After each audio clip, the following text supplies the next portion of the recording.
Attack on an Iraqi army base near Ramadi. This comes just days after the city was recaptured by government troops there. At least 60 government soldiers are now reported to have been killed. For more, we have on the line Mr Naeem Jenna from the Afro Middle East Centre. Good afternoon, Mr Jenna. Thank you for your time on the PM News Desk. Good afternoon. You're welcome.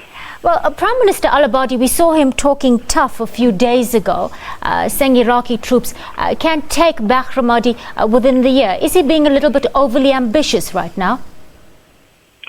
Yes, I think he was certainly making a premature announcement when not even the whole city was taken over by Iraqi forces. He basically kind of made an announcement saying that the mission has been accomplished.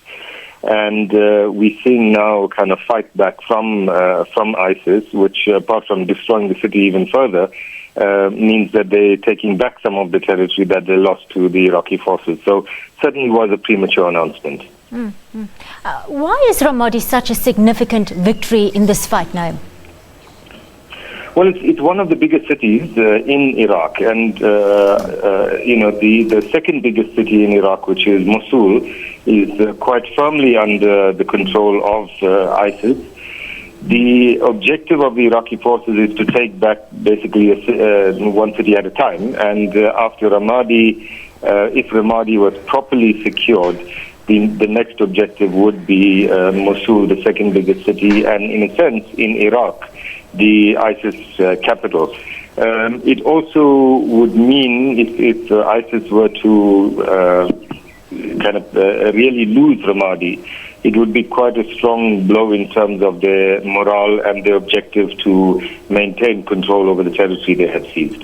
Naeem, what are the causes, do you think, of the collapse of the Iraqi state? One wonders who's at fault. Some observers are blaming the current state of affairs on the direct result of discriminatory policies of former Prime Minister Nouri al-Maliki's government. Do they have a point, do you think?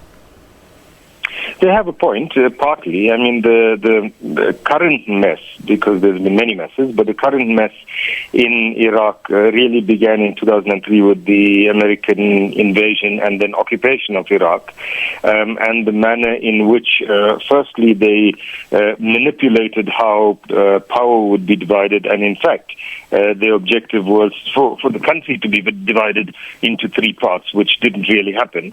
But in the process of that, they, in a sense, left Iraq with power vesting, particularly within one group, within the Shia community in that country. And systematically since then, Sunnis have been marginalized in Iraq. And a lot of the support that ISIS received mid-last year, mid-2014, when it swept into the northern part of Iraq, was because of these various elements that have been dissatisfied with the government. The other big issue was that the Americans, again, systematically disarmed and destroyed the Iraqi armed forces that was existent at the time of Saddam Hussein, and set up a new army. The problem with that is that all of the experience and skills, etc., that was present at the time was dissipated, and now many of those officers have joined ISIL and are putting those skills at the service of ISIL. So there's a number of mistakes and failures on the Iraqi side: the sectarianism, the military problem, etc. How does ISIS survive and thrive like it does from a financial perspective, Naeem? If it is a state, does it mean that they collect taxes from citizens, perhaps? Well, they regard themselves as a state. I'm not sure how many other people do, but they certainly do. And as a state or pseudo-state, they levy taxes on people that live within their control. As with any other state, not everyone is happy to pay the taxes, but people are forced to. And so the taxes that they levy actually amounts to a big part of their financial income as a quote-unquote state and as a movement. The single biggest element from which they derive funds is the sale of oil.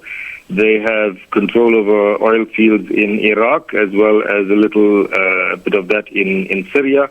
that oil is sold and they get a big part of their income, about $2 million a day that they receive just from oil income.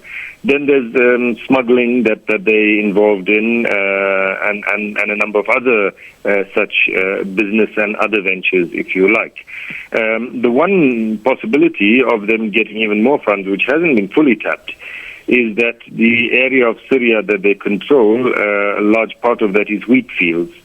And if they started selling that wheat on the open market as a way of getting funding, that would be an additional source of funding. So most of the funding comes from these various sources. Thank you. That was Mr. Naeem Jenna from the Afro Middle East Centre. Always a pleasure having you on the PM News Desk.